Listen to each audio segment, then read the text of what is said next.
Did you make that? Did you make that? Did you make that? Silent Hill TDS, J. Leo, Hitchhikers. Check. I'ma spit fire and propane. Keep a little baggie of some veggies, your romaine. Zombie ass bitch tryna eat up the whole brain. While this bummy ass nigga still asking for more change. Get your taste buds lit, popping right under your tongue. Lighten up a sharp strain, feel like it's chopping your lungs. Smoke another leap to the head, feeling like Danny Phantom. Got a medicine jar in my car full of zany samples. Running with the factions when my rations getting low. Get down on the flow, blood races like I'm whipping blow. Shit show for show, I don't know what, just release and go. Can't hear what you're saying, this sweet too loud and you're speaking low. Johnny smoking haze in a blaze, I got heat to throw. Then I'm let the heater flow and send it to the heat below. Think it's a game, I pick the date before you let him roll. Think I'm insane, but from the start I never had control. Have you ever danced with the devil in the pale of the moonlight? Have you ever laid with a demon with the flames by your bedside? Smoking the air, sipping on spirits, get the mood right, get the crew hype. Middle fingers to the blue lights, dancing on your grave while I gaze into the moonlight. Rolling through the city, heart is empty, but I'm feeling frisky, knowing I can make it even though these niggas want it in me. Got some rolling papers and some bitches, yeah, we getting litty, feeling out of place. Fuck it, I got my niggas with me. We on a long road, smoking trees and bagging hoes. Love is faded, I'm jaded, consequences are never told. Running out of character, the real me is getting old. Facing the facade, 50 shades, and I fall below. I'm on some new shit, underworld a new bitch. Your loose lips tangle you up, I guess this news fits. I do this, spitting some fire in meth doom hits. The sun god bringing some light, now watch your mood switch. Hieroglyphs when writing scripts, namaste but conquering. Conjuring some spirits in the valleys where they die and quit. Just a gladiator on a righteous tip, still sharp and steel, but I'm colder than the Arctic gets. What's up, y'all? What is good? What's going on? What's poppin'? It's Taco Tuesday. LeBron got enough time to talk about Taco Tuesday since he's on vacation now. But anyway, hey everybody, it's your boy Wild Carmar, aka Modelo Mar. Thanks for joining the show. Whether you are watching on Facebook, YouTube, Twitch, or Twitter, or you are listening on the I.O.W. network radio app, thank you. Y'all know how we get down. Get your spirits. Grab you a drink. Whether alcoholic or not. If you like to smoke or something, grab that too. I just took a little rip of the little bowl, make sure I got right. So, cheers, y'all.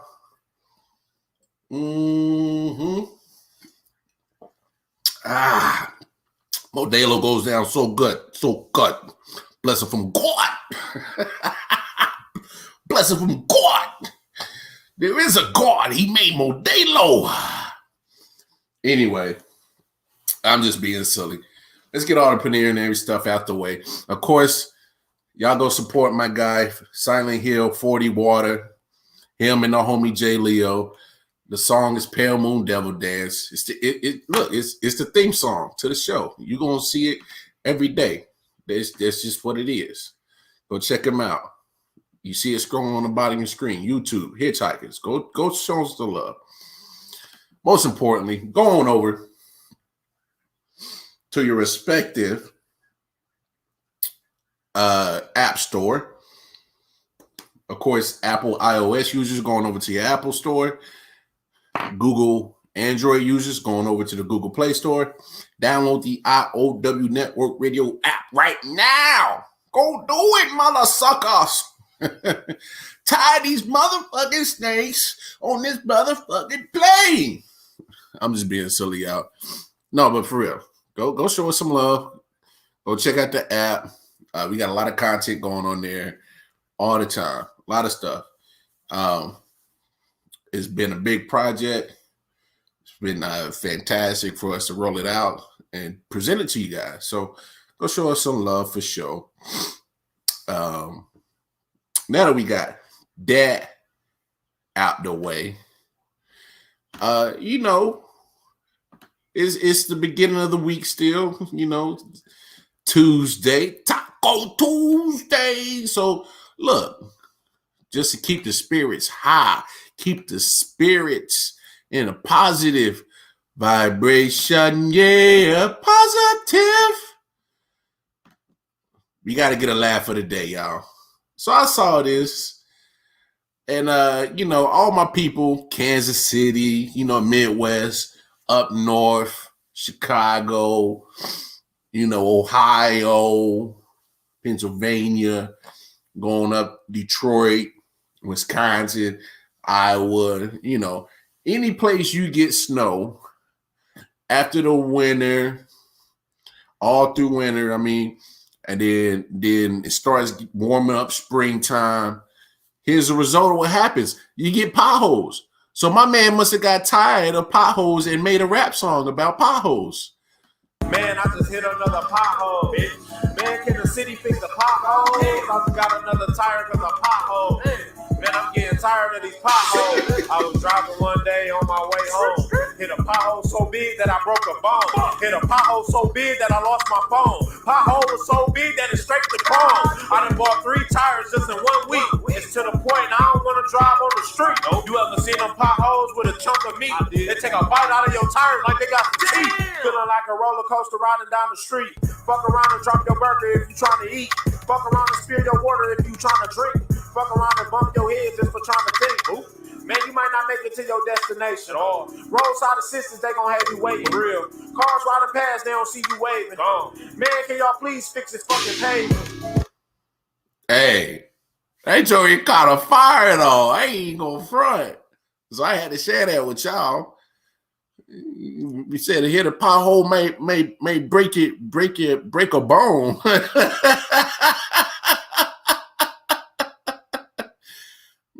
Hit a pothole make you drop your phone.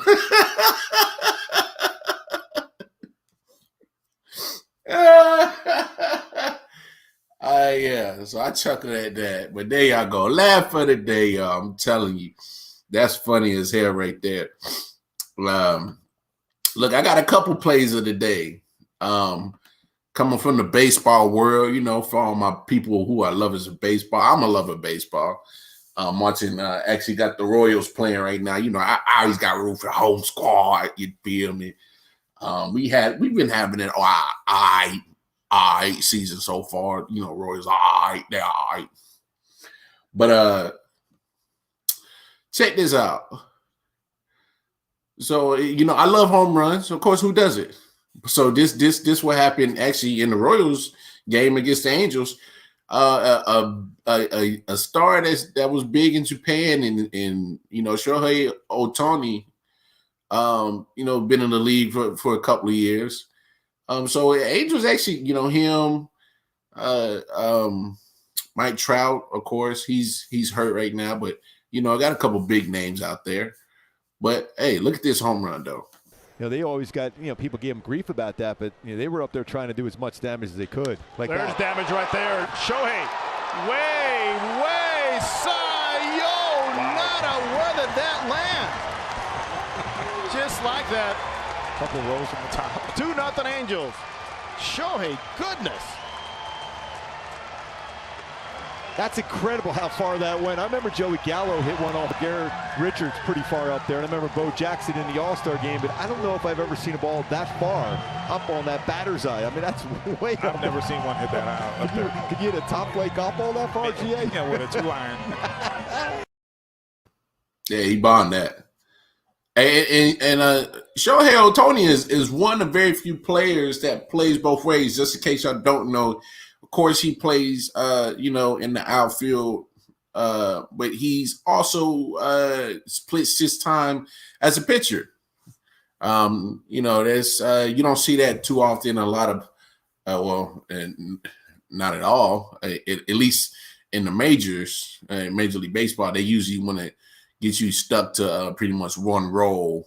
I mean, they have a few utility guys that you could pretty much put him everywhere. But that's just because you can play any position, but they technically keeping you for bad. You get hit. So, and then of course, give other people rest at certain positions. But since you're so deadly at hitting, just move you to a different position. But regardless, I know I'm getting on track. I just love sports, y'all. So forgive me. I think if I'm correct, I think Babe Ruth was the last or to put up great numbers like Ohtani's doing. Because I think the home run that I just showed you was like his 17th or 18th this year. He's not going to cover off the ball any striking out players. And then, of course, I like this guy right here.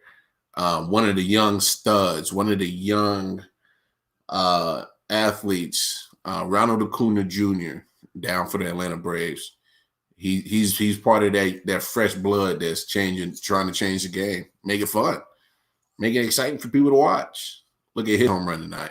Aaron Nola goes through the Atlanta order a second time. Of course, that starts with Ronald Acuna Jr., who was called out on a check swing his first time up. Tommy, good to have you back, man. It's been too long. I know. It's good to be back. I knew it was about enough time you had with Frenchie, so I better come in and bring back your sanity. Well, we don't expect miracles. Just give us a hard night tonight. As Acuna digs in and unloads deep to left field. Did he keep that ball fair? I think Hits he did. near the pole. That ball is into the upper deck. A first pitch homer for Ronald Acuna Jr. That'll restore everybody's sanity. It's 2-0 Atlanta. 99th career homer, 18th this year, tying him with Vladimir Guerrero Jr. for the major league lead. Well, location of that pitch, I didn't think he could keep it fair. But he did a nice job keeping his hands inside the baseball. Change up inside. Just a little bit elevated, which was what allowed Ronald to get to it and keep it fair. That ball's down a little bit. That's much harder to keep fair. Nice piece of hitting. And you pitchers really hate hanging changeups, don't you? Well, we do. Hanging anything, but. So 100. Man, I love when Ronald Acuna Jr., him, Vladimir Guerrero Jr., Fernando Tatis Jr. It literally, if those guys are playing prime time, I'm watching. I'm watching that game for sure. I mean, a lot of people don't get into baseball, but I mess with the baseball. I played that before football. I picked up a bat and glove and a baseball before picking up a football or a basketball. So, I just got love for the baseball. So I got to show some love. But if people don't like baseball, I can understand why.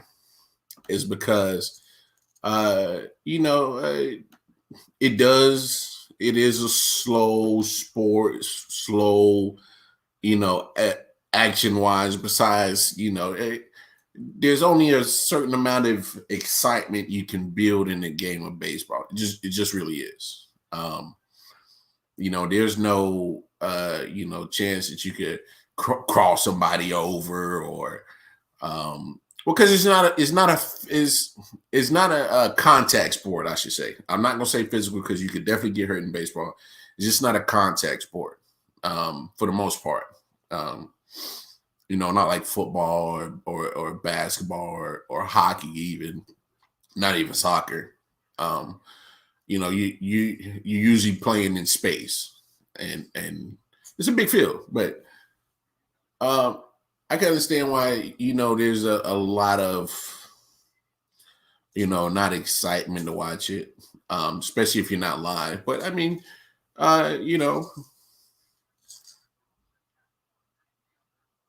think also is because with baseball, you tend to always, because I'm trying to find the right way to really say it, you always find something that has to do with some kind of foreign substances in regards to cheating, trying to get an advantage. I mean, literally, they just had a World Series team in the Houston Astros, got caught cheating in their World Series year. A World Series championship banner still hangs, or a World Series trophy still sits in Houston for that year. So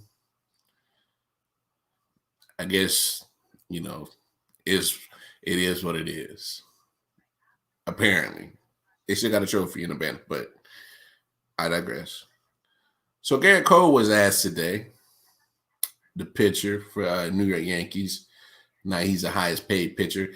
They was asked today in regards of, certain whispers going on in baseball, pitchers specifically using certain substances to help them get a better rotation on their pitches, to get better movement or speed, whatever, and he had this to say. This is what Garrett Cole literally said in response to a reporter asking him about, pretty much cheating.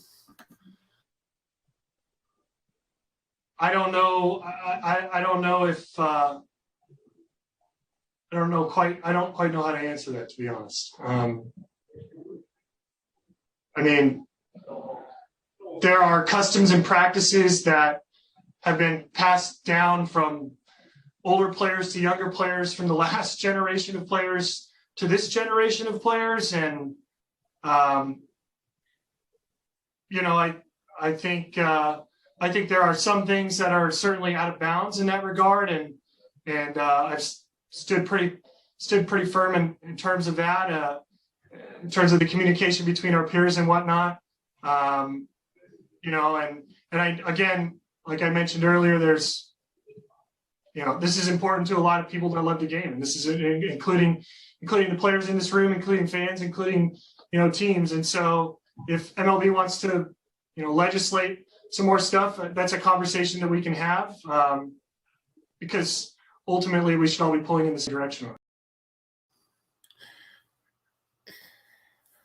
He was just better off not saying anything. Next question.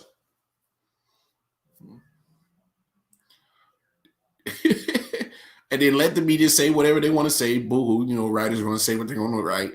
But next question. Your definition, certain tactics or rituals were passed down from generation to generation. Sounds like racism, but I'm not going there. I'm just saying, like, passing down certain behaviors. Yes, Stephanie, thank you. Plead the fifth. I know you ain't on trial, but don't say nothing. Next question. Garrett Cole. Like I said, let the writers write what they want to say, but you don't have to say nothing. You saying that, if you could read between the lines, you just admitted you a cheater.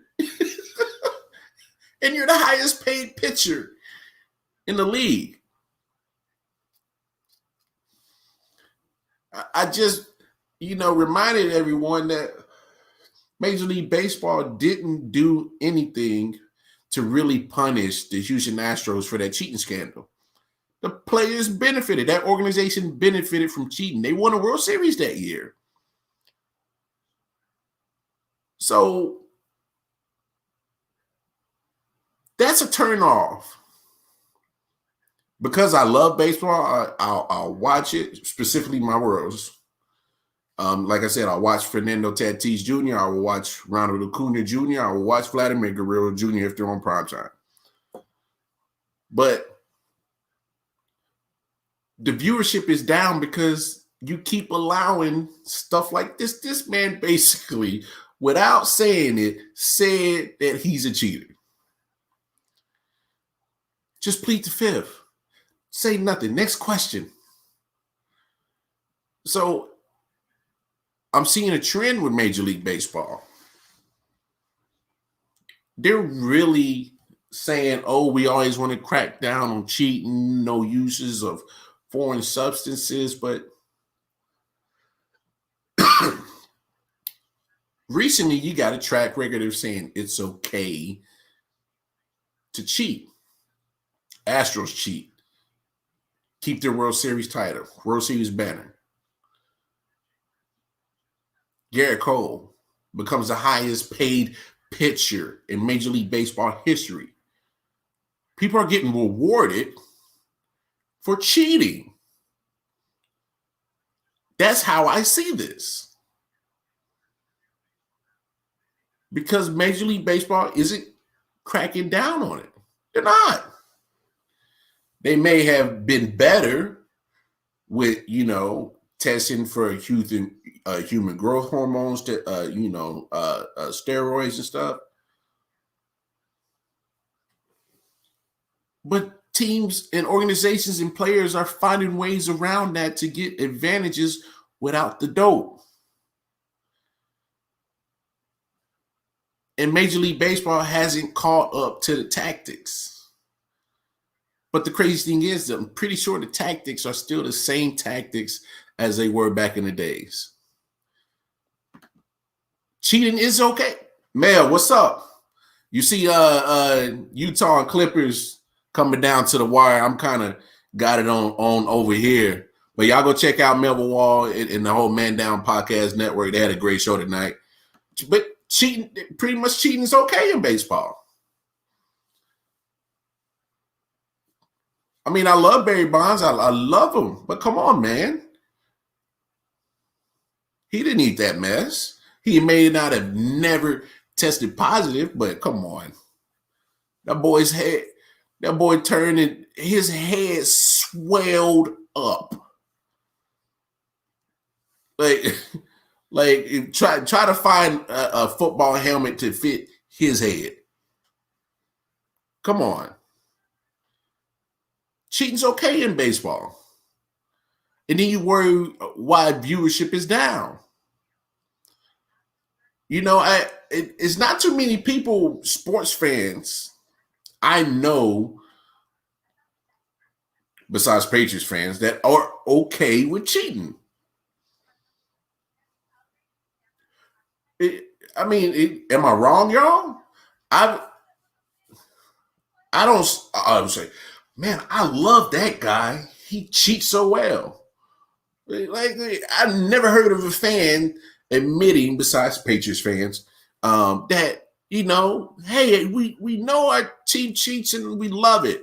Like, no, at some point there's an integrity part of your fan, of being a fan, that you're like, no, but Barry didn't cheat. Okay, man.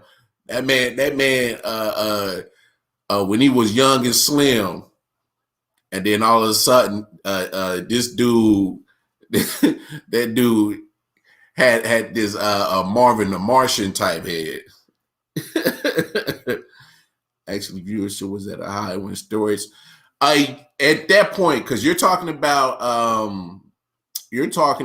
especially when McGuire and Sammy Sosa, Griffey was in that home run race. Viewership was definitely high during that time, during the steroids era. But I'm talking about the viewership is definitely down now, is because, it's a lot of mess in baseball that people just not really digging. You really have to love baseball to watch it, because, I also got the Royals game over here. Like I said earlier, I watch baseball because I played baseball. So, what can you do? Working out and taking some. Hey, you a good lawyer, man. You a good lawyer. Hey, but you know what? Look, the man never tested positive. So, but this has been a lot of speculation around him. I'm not there, so I don't know the truth. But hey, he's never tested positive. I'll say that. But I will also say this: it does take premier skill to have the greatest eye-hand coordination to hit a baseball. Like, real talk. I don't care, and to do it with ease, like baseball players do. Look. So now that I got that on, let's talk a little basketball. I know the homie Melvin Wall, that's his favorite subject. How y'all feel about Jokic winning MVP? Now, I went on the show and I said, hey, I felt Jokic would win MVP. And I only base it off of the fact that, look, he's had career highs in numbers with his scoring and assisting. And I get that. And I was loving how he kept Denver pretty down, in the mix when Jamal Murray went down. But, also got to give credit for, Michael Porter Jr. stepped up. Aaron Gordon was, played his role. And they didn't really let the Nuggets slip too far once Jamal Murray went down. But I felt that he would win the MVP because he was consistently here all year. I mean, throw a big name out there that's always in the MVP hunt. Just throw one out there. They were hurt this year. And I'm not trying to disrespect Jokic. He do what he do. But look, when you get LeBron James getting hurt, James Harden getting hurt, Embiid missed time, and I know Embiid was a candidate, but let's keep it a buck, because you can sometimes sprinkle him in there in that little injury field with Anthony Davis. You can slide him in there. If he played a full season and the only time he missed was for rest, as in, what Popovich load managing, Embiid probably would have taken that trophy.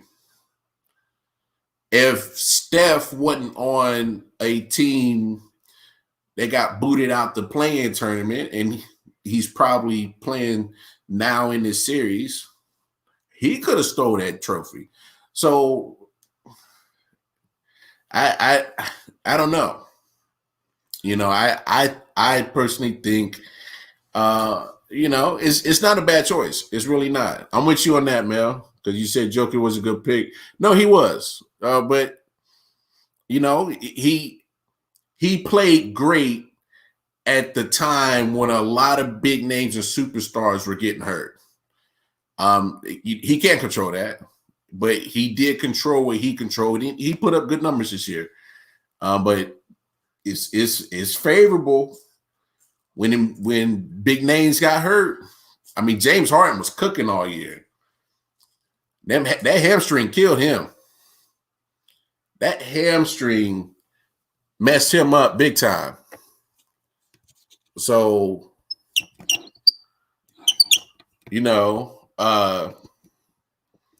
congrats though. Congrats to Jokic.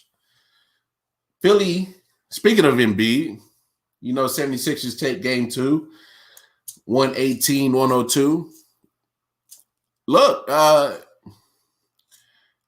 definitely different game plan than what they did to the Atlanta Hawks the other day. Philly got Doc Rivers. He made his adjustments. You know what I'm saying? You had to handle Trae Young. So what do? I mean, you put big old Ben Simmons on him. That's what you do. You put length on him. And especially, so Steph had the second most first plate votes this year. So Mel, you agree with me? Had Steph probably took the Warriors further than that play-in tournament, and probably maybe if he would have got out the first round, if he gone on to the second round, they probably would have slid that trophy to him, because the way he was cooking in April, people were like, "Oh yeah." But I don't know. the Warriors, man, they got blown out a lot of games. Like at least 5 or 6 games, they got blown out by 20 plus. So I don't know. But we was talking about this this game with Atlanta and Philly. I'm just trying to pull up the stats real quick. I don't always go by the stats, but I did watch the game. Atlanta definitely made a comeback at the end of the game, but it was too late. Philly put them in a hole. That defense was a lot better this game. I mean, like I said, when you put Ben Simmons on a small Trae Young, you put an athletic big guy, and let's call it what it is. Ben Simmons is very athletic. The man can move for his size. So you make Trae Young, if you're going to make threes, he's going to make you shoot them logo threes like you like to do all the time. See how efficient you is back there. Trae Young, honestly, his numbers shooting-wise, field goal percentage was almost about the same as the other game, but the difference is he was making threes last game. He went 1 for 7. Same with Bogdanovich. He was making his threes last game. He wasn't making them. Kevin Porter actually got a couple. He got 3 of them. I think with Danilo, yeah, he went 5 for 9 and 3. But they shot 36%. Excuse me, as a team. They kept yakking up them threes, trying to get back in the game, pretty much, and just it just wasn't enough. Philly made their adjustments. Still no stopping. Still no stopping. Joel Embiid, he got his. He put up 40. I think he put up 39, 38 the other game. He looks pretty good for a guy that has a torn meniscus, partially torn meniscus. So I don't know the severity of that injury, but when you hear partially torn meniscus in your knee, it's kind of like, should you really be playing? Hey, he's playing. And Joel Embiid is literally, he's that important. I'm curious, is Joel Embiid really playing because he understands the importance of himself to that team, and he knows that maybe he's not there? Taking on a hot team like the Hawks could be trouble. I don't know the reason why you play. Because every now and then you see him grimacing. You see him every time he's sitting down on the bench. There's a big ass ice bag they wrapping around his knee. Of course, probably keep the swelling down. But is it worth it?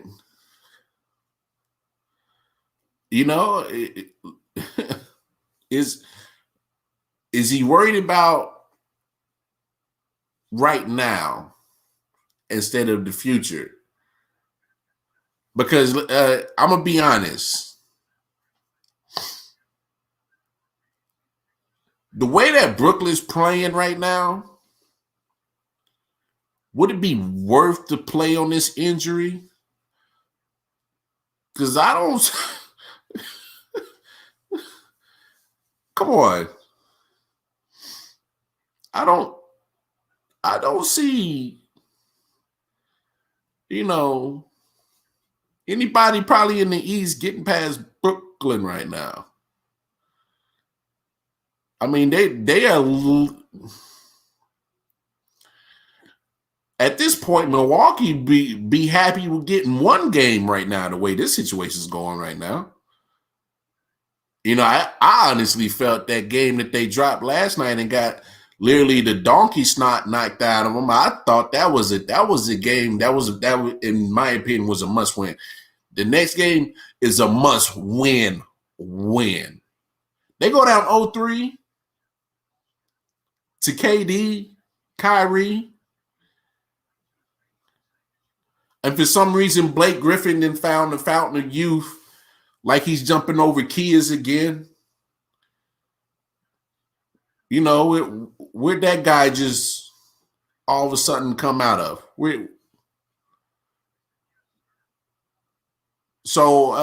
Look, Claxton, Blondie Dreads. Every time I see his Blondie Dreads, I think of Bad Boys 2.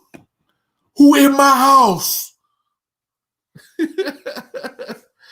So, you know, the Nets look like they can't do no wrong. And I know everybody was ready to pounce on them because they're not highly ranked on the defensive side of the ball. But look,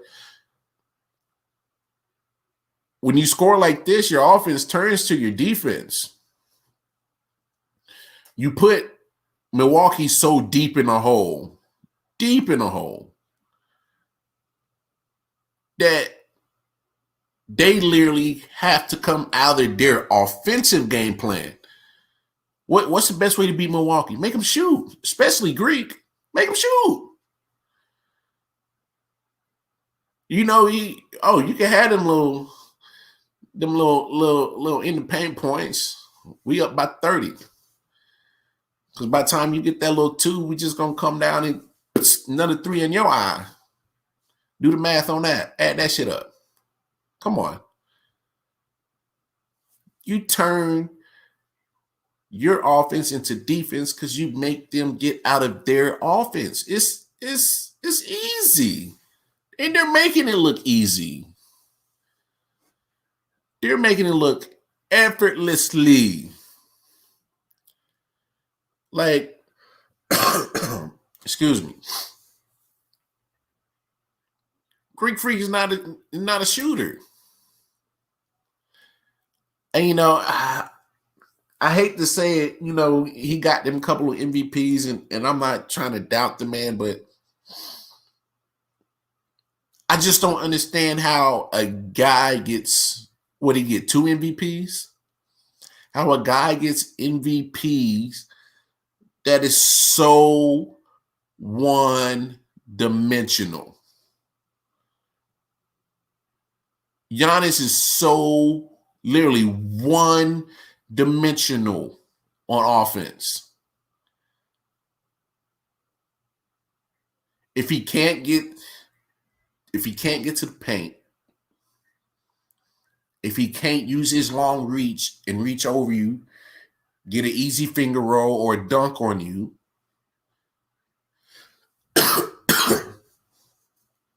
what he's a liability on offense after that point.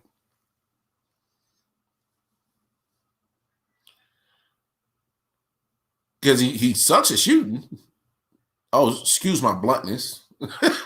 He sucks at shooting. He sucks at the free throw line.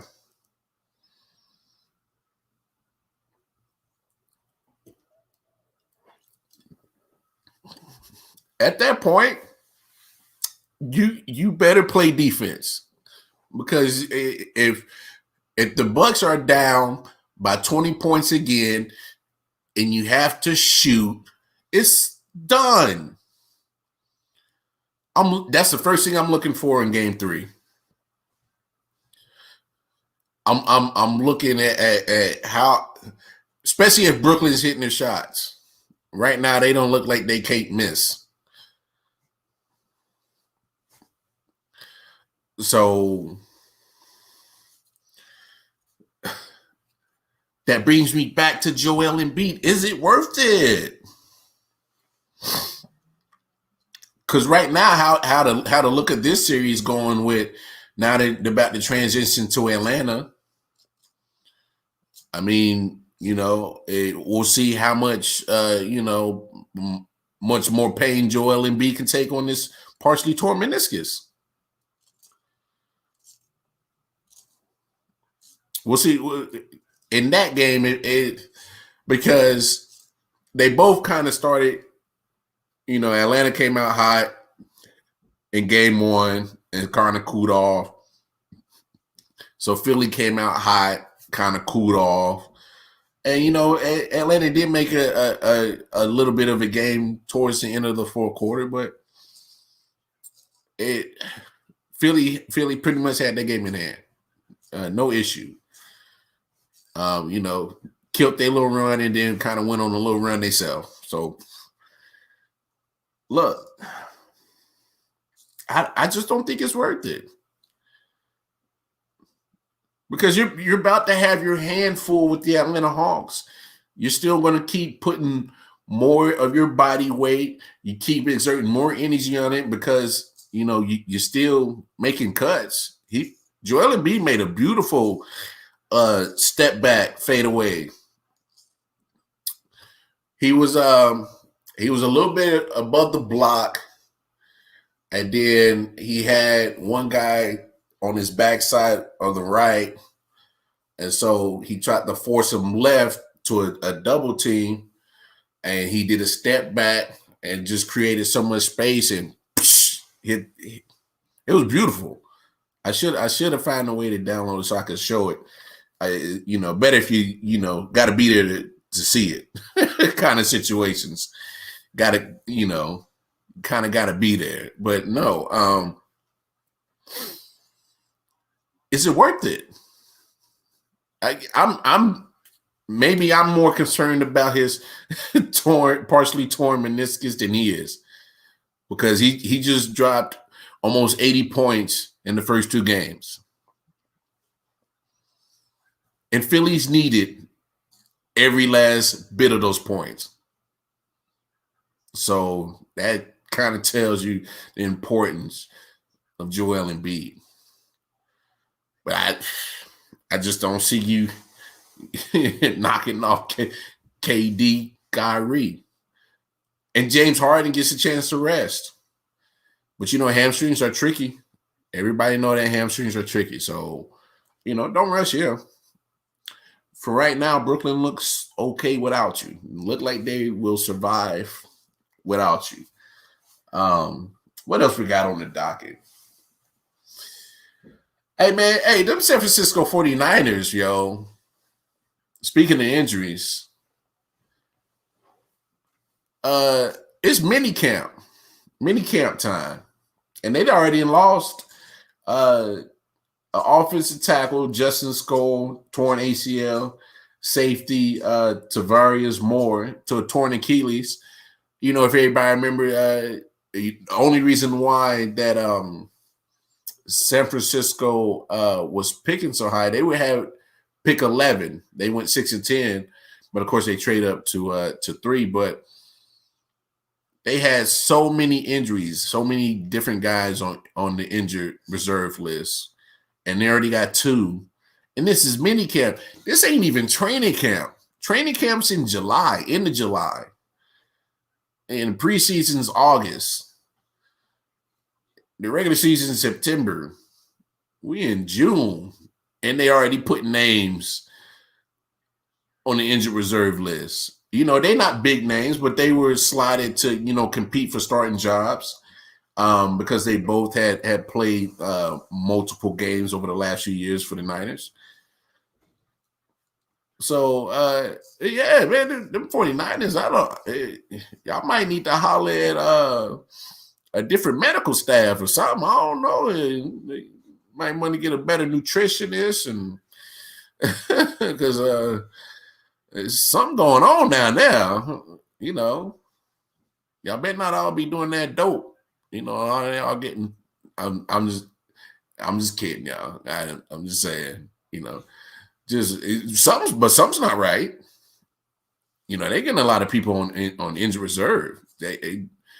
I've never seen one franchise get bit by an injury bug like that, and it just continues before the season starts, before training camp. Lay down. But we also, speaking on mini camp, Aaron Rodgers didn't show up to the mandatory mini camp for the Green Bay Packers.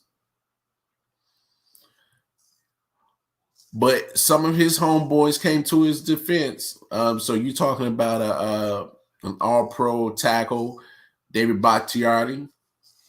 And then, of course, Aaron Rodgers' favorite target, all-pro wide receiver Devontae Adams came to his defense.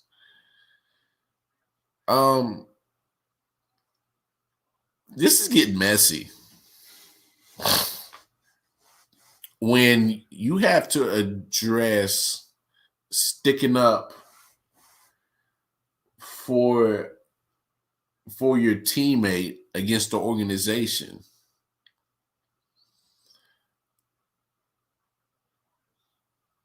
This is getting, this is getting out there when it comes to fractured relationship. Not just one player, but now don't get me wrong, players are going to stick together as they should, especially when you are, a tackle who's supposed to protect Aaron and a receiver who's supposed to make the receptions to the throws that Aaron throws. So yeah, you're supposed to stick up for your partner, because especially Devontae, because you that's been the quarterback that got you looking pretty, putting the balls in the right spot. Pause. Putting those passes in the right area.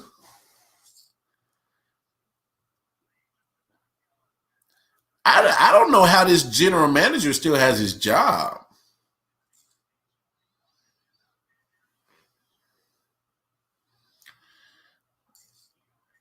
There's no way this general manager outlasts Aaron Rodgers. I just don't see it. There's no way. So you're going to take the back end of the general manager instead of the MVP?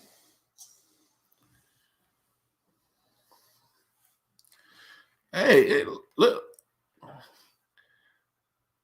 And I know it is going to always get publicized throughout the whole offseason. I knew this situation. Have you guys ever noticed at the end of the Super Bowl or getting close to it, there's at least one big name that's not happy, and the media is just gonna, find something to talk about, because you're talking about from February, you need something to talk about leading up to the draft, which is May. So you might sprinkle a little combine in there, but you still need something to talk about, because at the combine, they're going to come up with all the probable people to replace you, that's going to perform at the combine. And then May comes around, they're going to talk about potential drafts to replace you. So situations like this, they need something to talk about. That's just, facts. But on this situation, but just because the things that are being reported on what the general manager is doing, that he kind of pretty much went rogue and didn't really tell anyone he was drafting Jordan Love.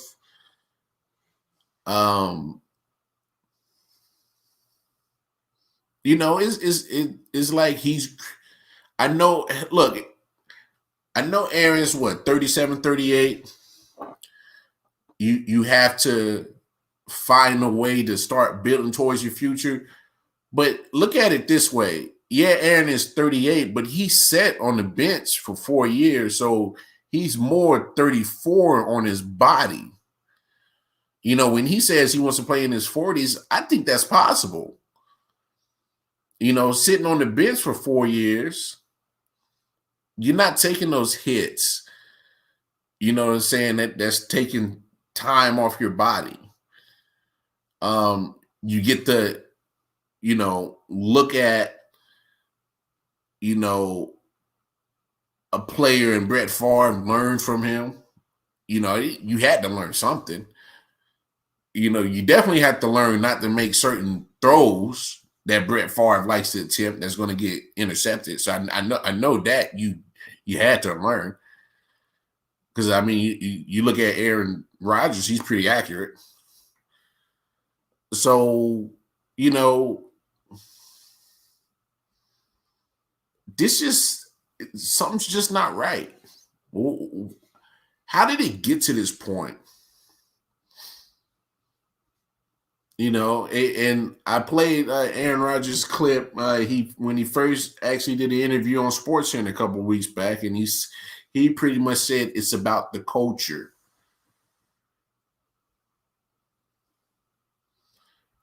So we all got jobs.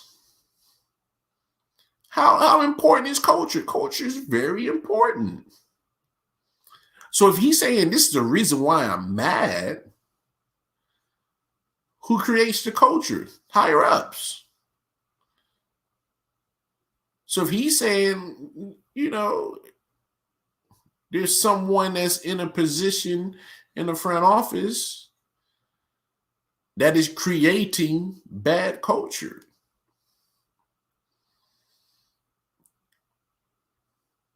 I mean, I would, you know, I'm not saying Aaron Rodgers is wrong. I'm not saying he's or I'm agreeing him with his reasoning. It's his reasoning. All I'm saying is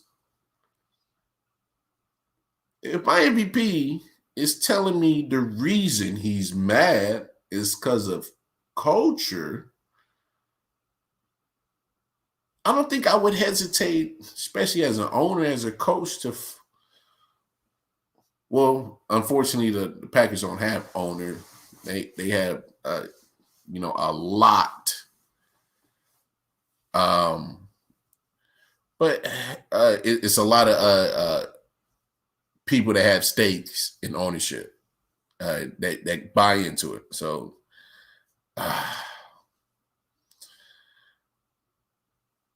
look,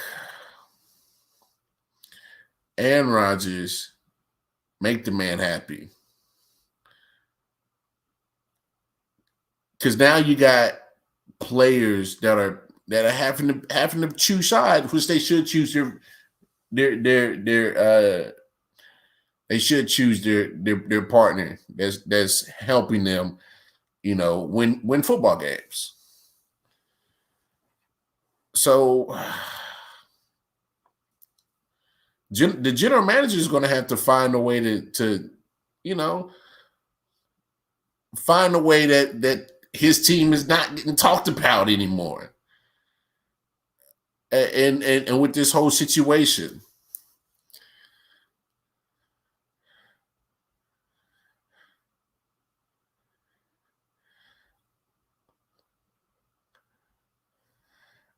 All right, so excuse me for pausing, y'all. This game with the Clippers and Utah Jazz just ended 112-109 Utah Jazz. Rudy Gobert just came up huge with the game-winning block. Wow.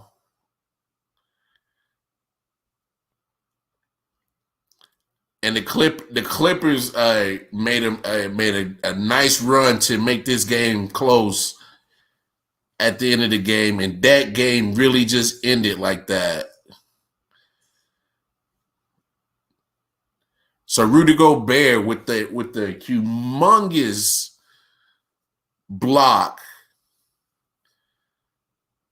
Donovan Mitchell went off. Especially down the stretch. That was a good ending, y'all. I don't know if y'all got a chance to see that, but that was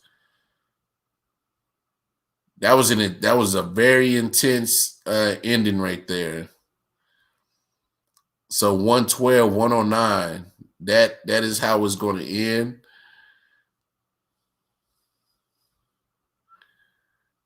Huge ball game. Paul George. Oh man.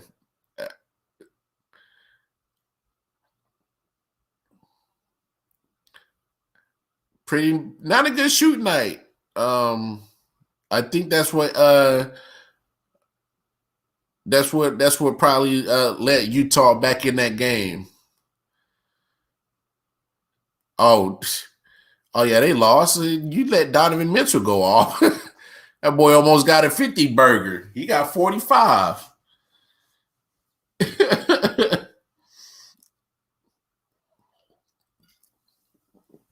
He got 45. Excuse me. I know I got distracted, y'all, because I wanted to keep tabs on this so we can talk about it. You know, I did pick the Clippers to win this series, but, you know,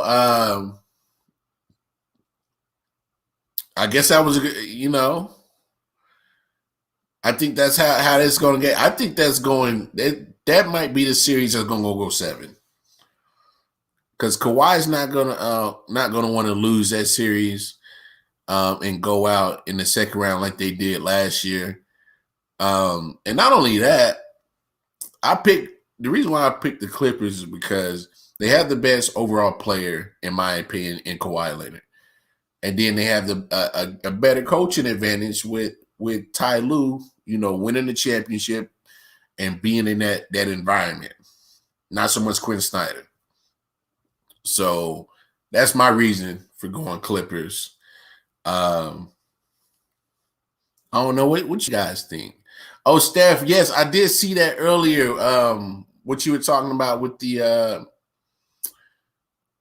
Carolina Hurricanes, they got eliminated tonight, losing to the Tampa Bay Lightning. I mean, but just a better team. What can you do? The Tampa Bay Lightning are the defending champs. So, what can you do? Yeah, so Carolina Hurricanes got eliminated. What else? What other hockey game I was watching tonight? I was watching oh yeah, y'all should see me before I get set up. I'll be having you know, hockey on my phone. I'll be having the NBA on my laptop. Then I have baseball on the TV or whatever. It don't even matter. I'll be having electronics all over the place. And I'm, you know, taking notes, jotting stuff down to get ready for the show. But, you know, Lightning were the defending champs, Steph. So, you know, Hurricanes just ran into a better squad. It was Las Vegas and Colorado Avalanche. They went into overtime. You know, this is why I love playoff hockey. Yo, on some real, I know. I dig it. I love watching it because it's so intense. I heard a stat. Since the Stanley Cup playoffs started this season, that was their 22nd overtime game. So you getting good stuff, like compelling stuff. I don't know. So we'll see what happens. Anyway, y'all. Appreciate y'all tuning in. Shout out Stephanie, always showing some love. Look, y'all, episode 78 in the books. I am taking my butt to bed because I have to work in the morning. And, you know, God willing, if we come back here on Hump Day on Wednesday, we will talk some more sports. Y'all be good, world. Love somebody, hunt somebody. Peace.